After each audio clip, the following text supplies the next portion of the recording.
위대한 사람도 가끔씩 어처구니 없는 바보스러운 일을 저지를 때가 있습니다. 사자같이 담대한 사람도 때로 너무 어이없이, 용기 있고 담대한 사람도 비겁해질 때가 있습니다. 그렇게 도덕적으로 순수했던 사람도 비도덕적, 비윤리적인 사람이 될 수가 있습니다. 성자처럼 존경을 받던 사람도 때론 주변 사람들을 실망시킬 때가 있습니다. 어디든지 주를 따르겠다고, 심지어 죽는 데까지 주와 같이 가겠다고 3번씩이나 장담했던 베드로가 나약한 계집종 앞에서 예수님을 3번이나 배반하는 사건이 있었습니다. 믿음의 선조라고 불리우던 아브라함도 에집트에 내려갔을 때에 사람들이 두려워서 자기 아내를 누이라고 하는 바람에 다른 사람에게 아내를 빼앗길 뻔했습니다. 내게 능력 주시는 자 안에서 나는 모든 일을 할 수 있다고 그렇게 호언장담하던 바울도 오라, 나는 곤고한 사람이로다. 누가 나를 이 사망의 몸에서 건져내 주랴고 탄식했습니다. 홍수 심판에서 유일하게 살아남은 당시의 의인이었던 노아도 인류 최초의 술 주정뱅이의 부끄러운 모습을 자식들 앞에 보여주는 사람이 되었습니다. 이렇게 위대하고 우러러보는 사람도 어처구니 없게, 어이없게 또 이런 실수를 저지를 때가 있다는 겁니다. 오늘 말씀은 우리가 너무 잘 아는 말씀입니다. 갈멜산에서 그렇게 큰 승리를 거두고 우상 선지자들 450명을 단칼에 목을 베고 우상 숭배했던 이스라엘 백성들을 하나님께로 돌아오게 했던 엘리야, 그는 영웅이었습니다. 그는 이스라엘 백성들 앞에 정말 길이길이 그 이름이 남을 만한 용장이었습니다. 그런데 오늘 19장에 와서 어떻게 이렇게 나약한 그리고 비겁한 사람으로 전락되었을까? 또 우리를 의심케 합니다. 그것도 다른 사람도 아닌 아합 왕의 부인인 이세벨이라고 하는 여자가 죽인다는 소리를 듣고 말입니다. 이런 걸 보면 남자가 제일 무서워하는 게 여자인가 봅니다. 그런데 진짜 강한 여자는 남자의 기를 꺾는 여자가 아니고 남자의 기를 살리고 강한 남자로 세우는 여자가 강한 여자입니다. 이세벨이 죽인다는 소리를 듣고 광야로 도망가다가 다른 나무도 아닌 로뎀 나무 아래 엎어져서 여호와여, 지금 내 생명을 취하여 가십시오, 죽여달라는 것입니다. 오늘 이 로뎀 나무 아래 쓰러져서 죽여달라고 하는 엘리야에게서 우리는 이상한 점 몇 가지를 발견할 수 있습니다. 먼저 죽음이 두려워서 도망쳐놓고 살려달라고 해야지 왜 지금 죽여달라고 하는 것입니까? 잘 안 맞잖아요. 죽으려고 도망간 게 아니잖아요. 살려고 도망가다가 죽여달라는 겁니다. 그리고 오늘 이 나무가 로뎀 나무라는 나무 아시죠? 로뎀 나무라는 나무는 팔레스틴 광야에서 생존력이 가장 강력한 나무입니다. 어떤 가뭄이 와도 어떤 폭풍에도 쓰러지지 않는 나무가 로뎀 나무입니다. 뿌리가 가장 깊은, 그래서 비가 오지 않아도 이 나무는 죽지 않습니다.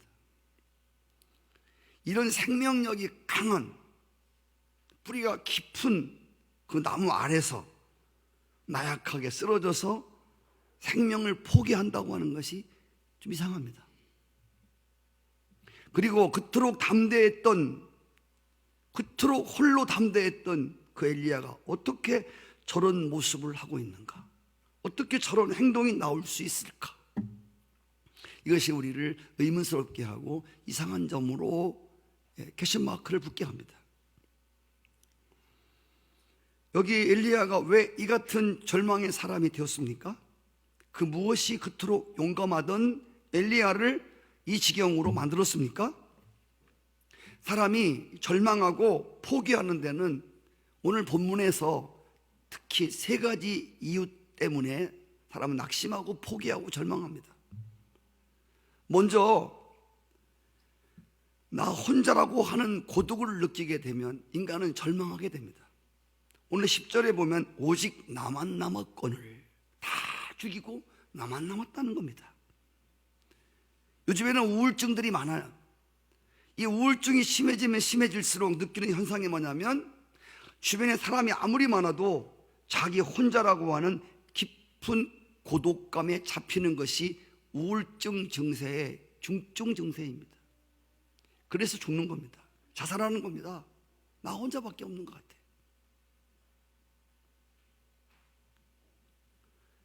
이스라엘 왕 부인인 이세벨과 싸우는 이가 자기 혼자뿐이라고 생각되었기 때문에 이런 절망과 삶을 포기하고 싶었다는 겁니다. 고독이라고 하는 것은 죽음을 불러오는 가장 무서운 병입니다. 사람들은 고독하지 않으려고, 고독에 붙들리지 아니하려고 이 사람도 만나고 저 사람도 만나고. 여러분, 감옥소에서도 가장 무서운 형벌은 독방을 쓰게 한다고 했습니다. 혼자 방을 쓰게 하는 거예요. 그 여러분 좋을 것 같으지만 그 외로움이라고 하는 것이, 혼자 독방에서 계속 혼자 지낸다고 하는 것이 이게 보통 형벌이 아닙니다. 그래서 여러분들도 마찬가지로 신앙생활에 이상이 생기거나 또 여러분들이 사단의 유혹에 빠질 때를 보면 혼자 있고 싶어요. 혼자 놀려는 사람들은 잘 들으셔야 되고, 혼자 놀려는 사람들은 사단에게 붙잡힐 참으로 위험한 사람입니다. 그래서 여러분들 목장 예배 같은 때 가는 것이 그렇게 좋은 거예요. 나는 그냥 예배만 보고 또 나가고 어떤 성도들과의 교통을 하지 않으려고 하는, 아담도 타락하는 원인이 혼자 하나님이 먹지 말라고 하는 선악과 주의를 배회하다가 사단에게 유혹을 받지 않습니까? 다윗도 모든 장군들을 전쟁터에 내보내고 심심해서 옥상에 올라가서 배회하다가 목욕하는 여인을 보고 범죄하지 않습니까? 하늘 아래 아무도 나를 도와줄 사람이 없다. 나 혼자 내 인생을 헤쳐나가야 돼. 나 혼자 이 험한 세상을 이겨나가야 한다고 생각할 때에 자신감을 잃어버리고 절망에 잡혀서 인생을 포기하게 됩니다. 일부 시간에 우리 학생들한테 얘기를 했습니다마는 학생들도 마찬가지예요. 주변에 친구들이 많고 친구들을 많이 사귀고 이런저런 친구들도 많이 사귀고, 학창시절에 여학생들은 남학생하고도 건전 교제도 해보고, 이런 애들은 건강하게 크는 사람들이에요. 나와 놀아주는 사람이 없어요. 혼자예요. 왕따예요. 자기의 생일을 스스로 포기하는 거예요. 난 학교 가도 아무 재미가 없어요. 교회 와도 여러분, 우리 먼저 믿은 성도들은, 권사님, 장로님, 집사님들은 그런 사람이 없는가 잘 보셔야 돼요. 교회에서 그리고 혼자 저 구퉁에서 밥 먹고, 누가 밥만 먹어서 교회 식당에서 밥 먹고 가는 사람 있습니까? 요즘같이 뭐 배고파서 교회에 밥 먹고 가는 사람 있어요? 혼자 밥 먹는 게 얼마나 비참해요. 아무도 내 곁에 없는, 교회 와도 아무도 알아주는 사람이 없는, 물론 하나님과의 관계지만 공동체 안에서 아무도 나를 알아주는 사람이 없어요. 그 교회에 나가고 싶겠습니까? 아마 저라도 생각해 봐야 할 것 같습니다. 엘리야가 그랬습니다. 아무도 없는 것 같아요. 그런데 중요한 건 뭐냐면 알고 보니 엘리야는 그가 말한 대로 자기 혼자가 아니었다는 것입니다. 오늘 마지막 절 18절에 보면 하나님이 바알에게 무릎 꿇지 아니한 7,000명의 믿음의 동지를 남겨두었다고 했습니다. 6절 7절에 보면 숯불에 구운 떡과 물을 날라다 주는 하나님의 시중을 두는 천사가 곁에 있었습니다. 그리 시냇가에서도 까마귀가 먹을 것을 날아다 주었습니다. 사르밧 과부를 통해서 엘리야에게 먹을 것을 제공해 주었습니다. 하나님이 당신의 백성들을 돕는 방법은 참으로 다양합니다. 그분은 졸지 않으시고 주무시지 아니하십니다. 그분의 공급하는 손길은 결코 짧지 아니하십니다. 그분의 발은 한시도 쉬지 아니하십니다. 무엇보다도 엘리야에게 살아계신 하나님이 함께 계셨다는 겁니다. 갈멜산에서 하늘에 불을 끌어내리며 우상 선지자들을 멸절할 때만 하나님이 함께하는 것이 아니었고, 지금 두려움과 고독감과 절망감에 잡혀서 죽기를 구하는 모든 삶을 포기하고 싶을 때 거기에 하나님이 함께 계셨습니다. 엘리야는 하나님을 잊어버렸지만 하나님은 어느 한시도 엘리야를 잊어본 적이 없습니다. 주께서 말씀했습니다. 아기를 업고 엄마가 아기를 잃어버리는 적이 있을지라도 나는 너희를 결코 잊지 아니할 것이다. 너의 이름을 손바닥에 새기고, 할렐루야. 주님께서도 이 땅에 계실 때에 많은 사람들이 예수님께 모함하고 예수님을 죽이려고 혈안이 된 사람들이 많았음에도 불구하고 담대하게 당당하게 살았던 이유는 요한복음 16장 32절 말씀입니다. 내가 혼자 있는 것이 아니라 아버지께서 나와 함께 계신다. 할렐루야. 예수님이 하나님이시지만 가장 어려웠던 적이 뭐냐면 십자가에서 엘리 엘리 나마 사박다니, 아버지 왜 나를 버리십니까? 정말 아무도 없었습니다. 다 제대로 떠났고, 하나님도 인류의 죄짐을 지었을 때 하나님의 아들 예수를 버리셨습니다. 그것이 너무너무 육체의 고통이 힘든 게 아니라 그런 홀로 있다고 하는 것이 너무너무 무서운 고통이었습니다. 예수님이 죽으신 다음에 예수님이 이제 자기들 곁을 떠났다고 생각되었을 때 그를 추종하는 사람들은 방문을 걸어 잠그고 불안하고 두려워했습니다. 그러다가 부활하신 주님이 거기 찾아오셨습니다. 주님이 거기 함께 한다고 하는 이 사실, 죽었던 그분이 우리와 지금 여기 함께 있다는 이 사실, 그들은 하늘을 찌를 듯한 용기로 충만했습니다. 성도 여러분, 우리도 때때로 엘리야 같이 이렇게 절망감, 포기하고 싶은 고독감에 잡힐 때가 있다는 겁니다. 그러나 중요한 것은 우리는 결코 혼자가 아니라는 것입니다. 우리가 고독 속에서 절망을 느끼는 순간에도 반드시 어디엔가 나를 도울 동역자가 있다는 것입니다. 아멘. 우리가 실망할 때가 언제예요? 저가 내 편인 줄 알았더니 알고 보면 내 편이 아니에요. 누가 나를 좀 도울 줄 알았더니 아무도 도울 사람이 없는 것 같아요. 그때 우리는 교회 생활 또 신앙 생활도 실망하고 관계 속에서 실망을 느끼고 포기하게 되는 거예요. 근데 여러분, 오늘 이 엘리야를 위해서 바알에게 무릎 꿇지 않은 7,000명의 동지를 준비해 놓았다는 것입니다. 그리고 여러분들이 꼭 기억할 것은, 여러분이 느끼든 못 느끼든 간에 믿는 사람에게는 하나님이 천사를 파송한다고 그랬어요. 내게 파송된 천사가 나를 도우려고 늘 곁에 있다는 것입니다.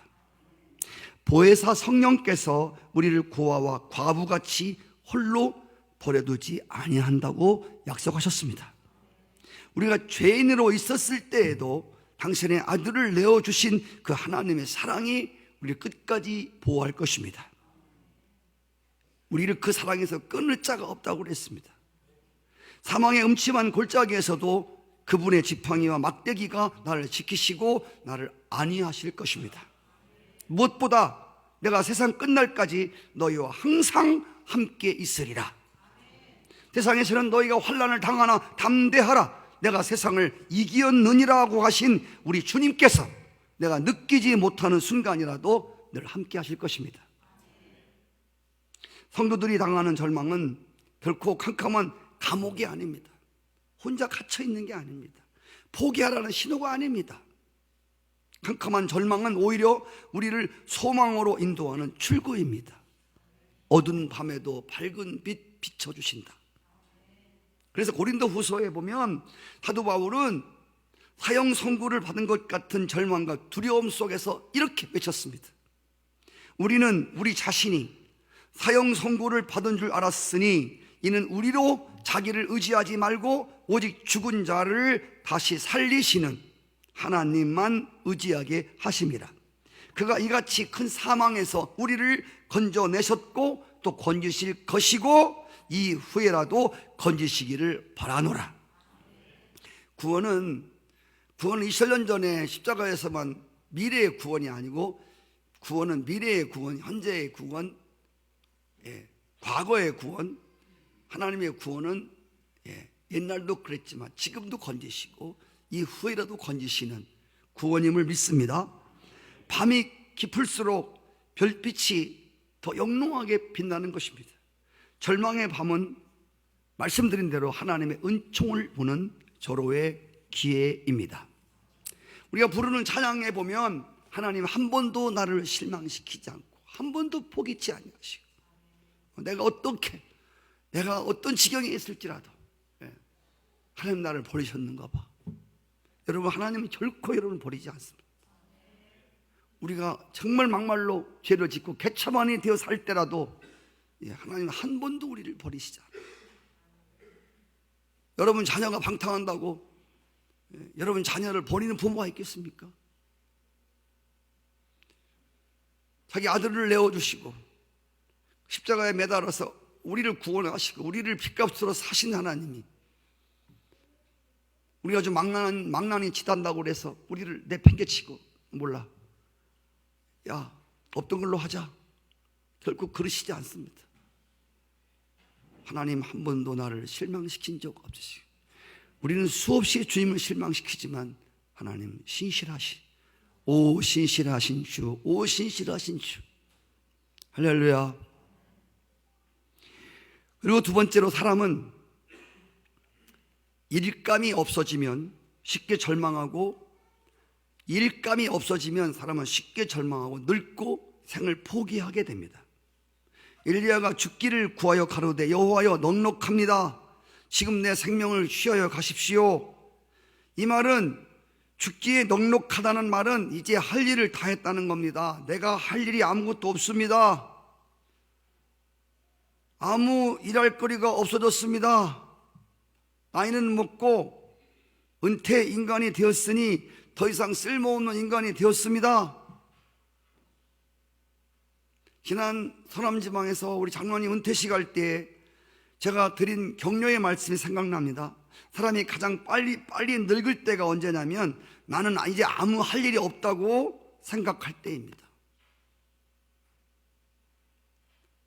내 주변에 아무도 없다고 생각될 때에 사람은 절망하고 포기하고, 나는 이제 아무 할 일이 없다고 생각할 때,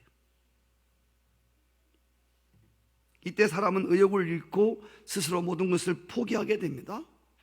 여러분, 교회에서도 마찬가지예요. 하나님의 은혜를 받고 아무 일도 하지 않으면 좋을 것 같아도, 아무 일도 안 하면 좋을 것 같으지요? 그렇지 않아. 하나님의 은혜를 받고요, 하나님의 일에 여러분들을 투신하셔야 돼요. 그래야 신앙생활이 재밌고요, 보람을 느끼고 행복을 느끼는 게, 그 일거리가 우리를 생기 있게 하는 거예요.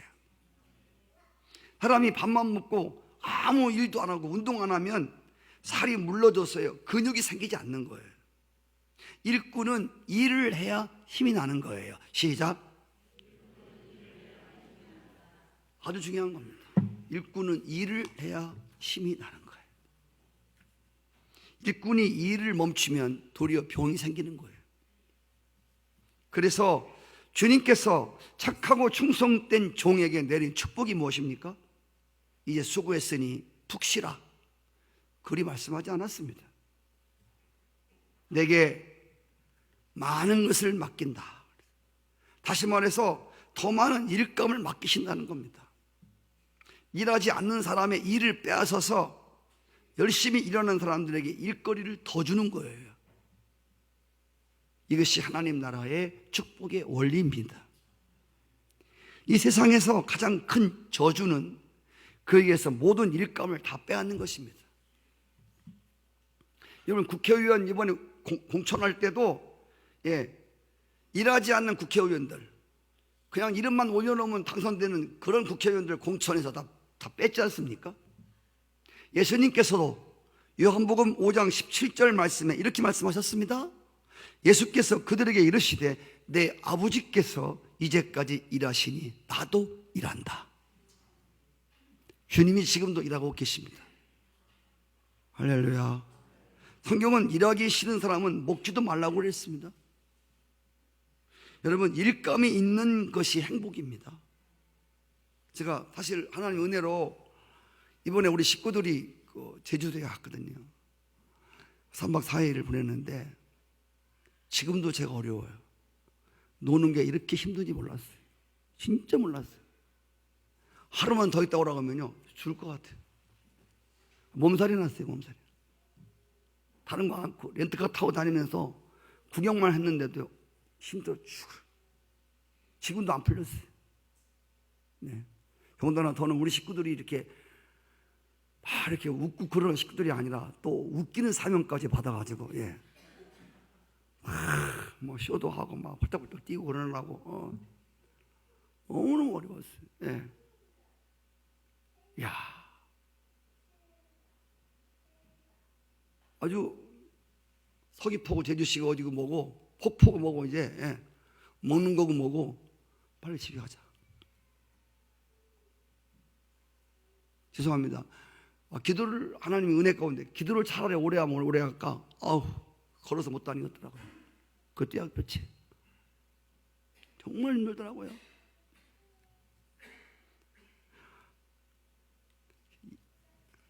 사람이 일감 없이 매일 노는 게 얼마나 힘들까? 노는 사람 심정을 좀 이해했어요. 우리 김영구 목사님 있죠? 상태산에 은퇴하셨어요. 그런데 그분이 늘 그러세요. 은퇴하고 나서 난 더 바쁘다는 거야. 난 더 바쁘대. 정말 바빠. 그분을 전화하면 늘 그러세요. 30분 후에 전화할게. 지금 바빠. 제가 얼마나 바쁜지 몰라요. 내가 생을 참 멋있게 보내신다.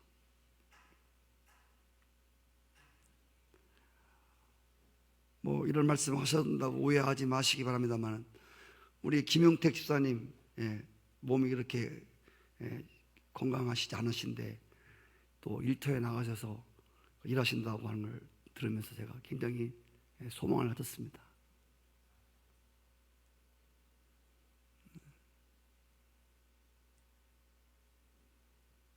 웬만하시면 몸도 어려우신데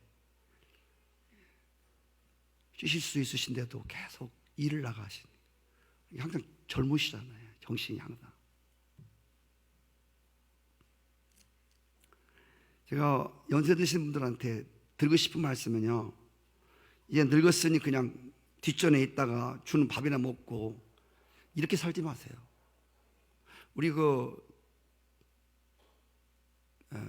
돌아가신 장로님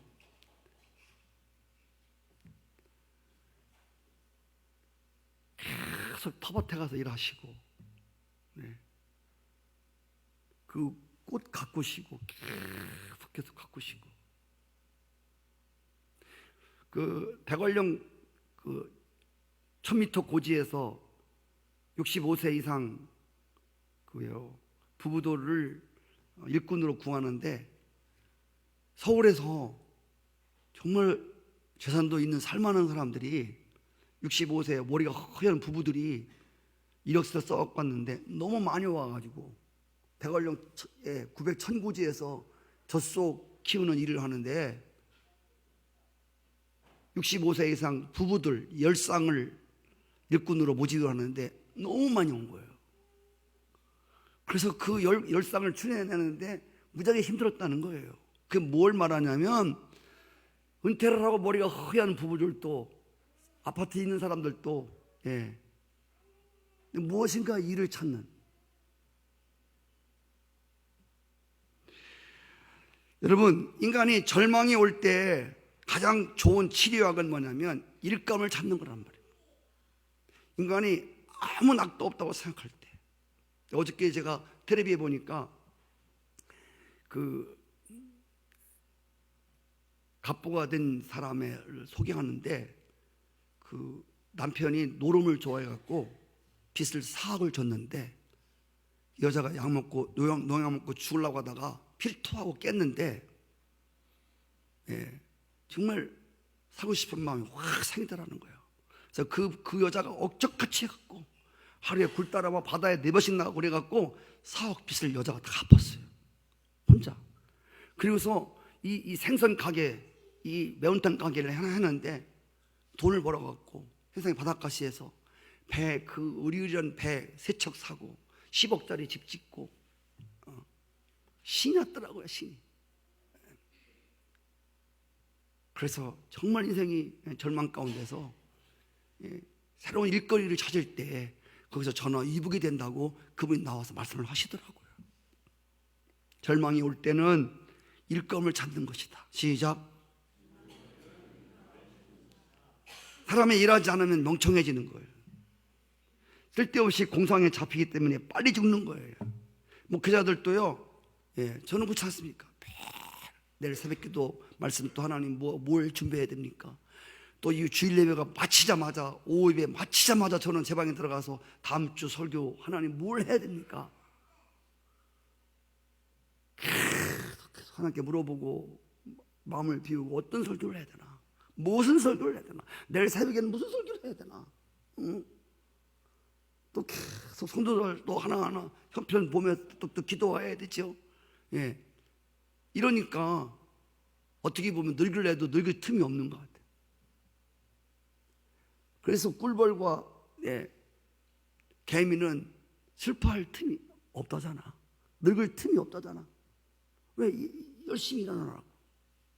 그러다가 이 은퇴를 딱 하면 다 놓는 거야. 새벽 기도도 안 준비해도 되고, 주일 예배 때문에 걱정할 필요가 뭐 있고, 다 놓으니까 목사님들이 금방 돌아가시는 거예요. 사람이 일하지 않으면 좋을 것 같아도 그렇지 않아요. 그래서 오늘 이 절망에 빠져서 죽기를 구하는 엘리야에게 하나님이 주신 치료약이 뭔지 아세요? 치료약. 그것이 다른 게 아니라 그에게 일감을 주는 것이었습니다.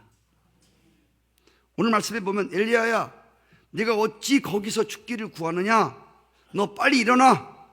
너 다메섹으로 가서 하사엘에게 기름을 부어서 아람 나라의 왕이 되게 하고, 에후에게 기름을 부어 이스라엘 왕이 되게 하고, 엘리사를 불러 기름을 부어서 네 후계자를 삼으라. 큰 일감을 주었습니다. 할렐루야. 큰 일감을 주었단 말이에요. 엘리야는 사실 일감이 없는 사람이 아니었습니다. 아직도 그가 할 일이 많이 남아있는 사람이었습니다. 리빙스톤이라는 사람은 할 일이 남아있는 사람은 결코 죽을 수 없다고 그랬습니다. 미국의 그 수정교회 담당하던 로버트 슐러 목사님은 목표를 다 이루고 결코 그 정상에 머무르려고 하지 말라는 거예요. 하나님 나라 위에서 일감은 언제나 준비되어 있습니다. 할렐루야. 진정한 일꾼은 일감이 보여야 됩니다. 여러분 하나님의 일을 놓으면 여러분들 신앙이 금방 늙습니다. 나이가 80이고 90 먹었을지라도 내가 죽을 때까지 기도하는 일, 또 하나님 위해서 일하는 일을 놓지 않으면 그의 영혼이, 육체는 혹시 쇠할지 모르지만 그 영혼은 날마다 청춘같이, 할렐루야, 영혼은 쉬하지 않습니다. 영혼은 늙지 않습니다. 마음은 늙지 않습니다. 어떤 사람은요, 나이는 젊은데 또 마음이 또 늙은이야. 근데 어떤 분은 또 육체는 늙었는데 마음은 청춘인 사람이 있잖아요. 할렐루야. 나는 여러분들의 마음이 하나님의 은혜로 늘 청춘이기를 축복합니다. 마지막으로 사람은 문제만 보면 한숨 나오고 사람이 절망하고 포기하고 싶은 겁니다. 문제만 보면.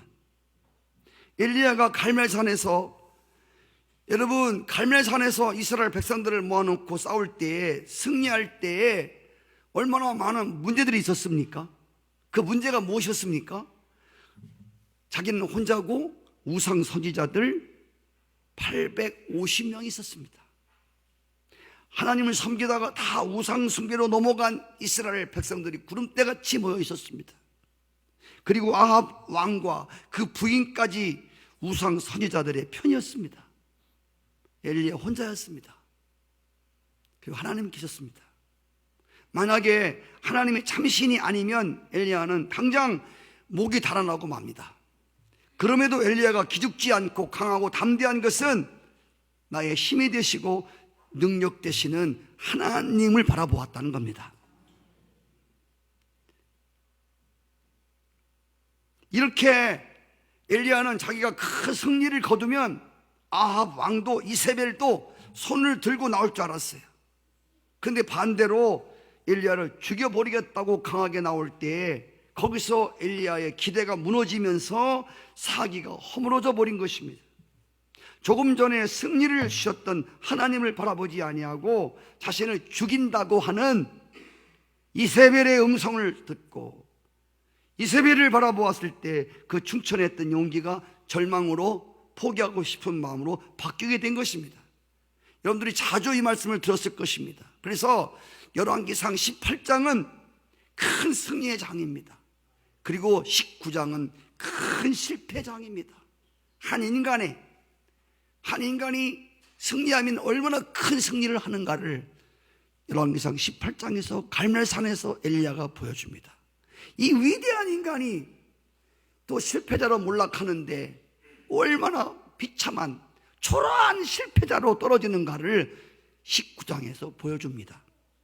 여러분, 승리와 실패는 말씀드린 대로 18장, 19장 한 장 차이입니다. 아멘. 실패와 성공이 큰 차이가 아닙니다, 여러분. 실패하는 인생과 성공하는 인생이 무슨 큰 차이가 아니에요. 다 알고 보시면 한 장 차이뿐입니다. 소망과 절망의 차이도 한 장 차이입니다. 아멘. 생각 하나를 바꾸면 소망이 되어지고, 그 아까 바닷가시서 남편 노름하다가 사업 빚진 그 여자, 죽고 싶은 절망, 생각 하나가 바뀌어지니까 삶이 뒤집어진다. 한 장에 한 장. 베드로가 칭찬받고 베드로가 책망받는 것도 여러분 한 장 차이에요. 아니, 그 한 장 속에 들어있습니다. 마태복음 16장 속에 다 들어가 있어요. 죽음과 삶도 마찬가지입니다. 죽어야지, 살아야지.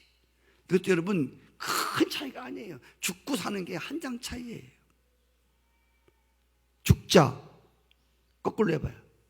그렇지. 죽자를 뒤집으면 살자가 되는 거예요. 살자가 뒤집어지면 아니지, 자살. 살자 거꾸로 뒤집으면 자살이에요. 중요한 것은 우리가 정말 믿음의 식구들은 하나님을 바라보느냐, 문제를 바라보느냐, 이 말은 여러분들이 무지 많이 들었을 것입니다. 그래도 우리가 이 말을 많이 들은 게 중요한 게 아니고, 우리가 문제만 닥치면 우리는 문제 속에서 헤어나오질 못해요. 이스라엘 백성들이 예루살렘의 성전이 무너지고 포로로 붙잡혀 갔을 때 그들은 대단히 비관적이었습니다. 그들이 처한 환경과 그들이 문제만 바라보았기 때문에 그렇습니다. 도저히 헤어나올 길이 없었습니다. 돌아간들 이스라엘이 회복되기로는 도저히 힘든 그런 환경이었습니다. 그런데 하나님이 당신의 종도를 통해서 계속 들려주시는 말씀은 내가 다시 일으키리라. 내가 다시 포로에서 돌아오게 해서 나를 예배하게 하리라. 아무리 말을 해줘도 이스라엘 백성들은 문제의 고치 속에서 나오려고 하지 않습니다.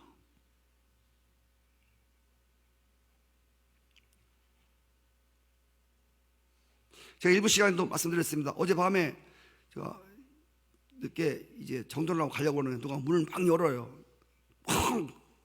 깜짝 놀랐어요. 그래서 쑥 들어오는데 보니까 옛날에 우리 그 대전 지부였던 김용식 선교사님이 오천원 오셨어요. 3년 만에 아프리카에 나가 계셨었는데 그래서 보고 싶어서 왔대요. 네. 잠깐 동안 대화를 나누는 동안에 그분의 잊혀지지 않는 것은 그분이 대전 지부장을 하고 다른 데 발령을 받는데 뭐 좋은 데로 갈 줄 알았는데 그 신도라는 섬에 거기 굉장히 힘든 데인데 그 섬으로 다시 발령이 된 거예요. 리더십에서 미운털이 베개 갖고 그리 이제 귀향살이 또 보내는 거예요. 그래서 그분이 마지막에 저한테 와서 얼굴이 하얘지면서 목사님 신도 섬에 개밥 주러 가야 됩니다. 내가 잊을 수가 없어요. 얼굴이 하얘져갖고 선교사를 또 저렇게 또 자기들이 근무했던 데 또 들어가니까 저렇게 실망하는구나. 저 기도가 되더라고요. 근데 얼마 안 있다가 그분이 머리를 박박 깎고 사관학교를 들어갔대요. 성사관학교. 그건 이미 다 뗀 학교거든요. 옛날에 또 들어갔대. 머리 깎고. 이야, 이분이 성직이 또 대단한 분이거든요. 이열 바쳤구나. 나를 또 일본에 어디 좋은 자리 보낼 줄 알았더니 나를 또 개밥 주러 보내. 그래갖고 이분이 머리를 팍팍 깎고 그냥 성교사 사관학교 6개월짜리 훈련을 들어간 거예요. 저는 그래서 그래서 그분이 와서 어저께 대화를 나누는 가운데 쭉 대화를 하는데 사연이 많더라고요. 그 목사님 지나간 일이니까 함께 나눕니다. 하면서 저는 이 뭐 성사님들을 뭐 비하시키는 말하려고 하는 게 아니라 사실은 저희 열방센터 때문에 열방센터를 할 때 수해 성교당에서 좀 그 정성사님이 본부에다가 우리 성산 감독이 열방센터 도와줘야 된다. 성사가 와서 주도해야 된다. 여기 막 이런 주장을 많이 했거든요. 그러다가 미운털에 베겨가지고 근데 이제 여러 가지 사연이 많이 있었던 모양이에요. 그래서 뭐 그 리더십에서 어떤 분하고 무슨 뭐 누구 해서 막 그걸 굉장히 미워해갖고 미운털에 베겨갖고 그래서 그쪽으로 교양으로 사리처 겸 보냈다고 그런 얘기를 들으면서 그래서 너무너무 속상해서 선교사가 뭐 다 때려치려고 마지막 그 리더십을 다 모아놓고 가서 얘기를 했대요. 5가지 얘기를 했대요. 부주리한 얘기를 했대요. 부주리한 순회 선교단 안에 부주리한 5가지를 탁탁탁 지적하면서 저 사람 나한테 이렇게 했다 거짓말 시켰다 나를 죽이려고 했다. 이게 무슨 세상을 다 털어버리고 들어온 사람들이냐. 그러니까 김영희 선교사님이 대표인데 그분이 그 말 다 듣더니 형제예요. 형제가 워낙 정의롭고 바른 말을 하는 사람이기 때문에 형제가 거짓말했다고 생각하지 않는다. 아니 그보다 더 하면 더 있지. 선교사들 안에 그런 사람이 있었다고 하는 게 너무너무 정말 창피하다. 그런데 한 가지 묻고 싶은 것은 형제요, 그런 불의 속에서도 자유를 누리고 복음을 누려야 되는데 다윗은 평생 동안 자기를 죽이려고 하는 사울과 그리고 자기 아들의 배반, 압살롬이라고 하는 사람, 주변에 온갖 사람이 있었음에도 불구하고 그 속에서도 시편 같은 주옥 같은 것을 써내지 아니했는가? 당신은 십자가에 죽고 순회 선교사가 그렇게 불의한 것이 있다고 할지라도 그 속에서 십자가의 복음을 누려야 하지 않겠는가? 그 말을 하는데 그 말 한마디에 다 무너진 거예요. 그래서 형사님, 저 다시 사관학교 들어가서 처음부터 다시 할게요. 보내주십시오. 그래서 이제는 다음번 다음 턴에 보낼 줄 알았더니 다음날 통지가 왔더래요. 당장 들어가라. 그래갖고서 부인은 임신을 하고 있고 꼬맹이 쬐끄만 하나 있는데 다 떼놓고 거기 들어가 못 나오거든요. 6개월 동안 들어가서 새롭게 시작을 해놓으라고. 그러면서 너무너무 많이 배웠다고. 내가 정의로운 게, 내가 정의파가 이게 마치 좋은 신앙인 것처럼 살았는데 이거야말로 용기도 아니고 가장 비겁하고 가장 용기도 없고 가장 십자가와 먼 사람의 삶이었다고 하면서 철저히 회개하는 기회가 되었다. 그런 얘기를 하면서 참 많은 은혜를 받았습니다. 많은 문제 속에서 당신은 왜 복음을 누리지 못했는가? 여러분, 이스라엘과 블레셋 전쟁 때 이스라엘의 모든 군대들은 문제의 골리앗에만 주목했습니다. 그러나 다윗은 문제만 주목한 게 아니라 문제를 해결하시는 하나님을 주목했기 때문에 그런 놀라운 일들이 가능한 것입니다. 이런 얘기는 우리가 수없이 들은 얘기입니다. 12 정탐꾼 중에서 10명은 문제만 바라보고 문제만 이야기했습니다. 김용식 선교사처럼, 아니 나처럼. 그러나 갈렙과 여호수아는 그 문제를 푸시는 하나님을 바라보았습니다. 문제 속에서 문제만 바라보면 점점 문제는 커지고 나는 그 문제 속으로 빠져들고 마는 것입니다. 우리가 여러분 번지 점프라고 해서 높은 데서 끈매고 떨어지는 거 있지 않습니까? 근데 그걸 저는 그거 죽어도 못할 것 같아요. 하나님 나라가 확장된다고 그러면 뛰어니까 나머지는 내가 다른 데서는 난 못 뛰어닐 것 같아요. 난 바이킹이라는 배도 못 타요. 그걸 탔다가 얼마나 회개하지 몰라요. 올라가 내려올 때 주여 잠을 냈습니다. 주여 저 간이 떨어지는 것 같아갖고 전 번지 점프는 정말 못합니다.